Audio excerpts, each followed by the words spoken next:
இது simply divine Meenakshi Amman திருக்கதைகள் series. புலித்தோல ஆடையாகவும் பாம்புகளை அணிகலன்களாகவும் தரிக்கும் சிவபெருமான் பட்டுடுத்தி பீதாம்பரம் அணிந்து புது நகைகளை எல்லாம் போட்டுக்கிட்டு அழகிய மாப்பிள்ளை சுந்தரேஸ்வரராக மீனாட்சியை திருமணம் செஞ்சுக்கிறதுக்காக மதுரைக்கு வராரு.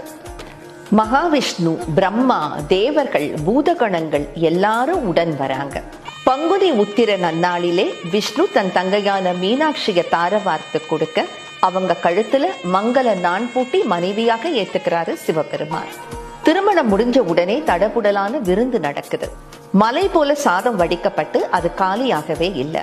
சிவபெருமான் குண்டோதரர்கள் 2 பேரை வரவழைச்சு மீதமுள்ள சாதம் பலகாரங்களை சாப்பிட சொல்றாரு.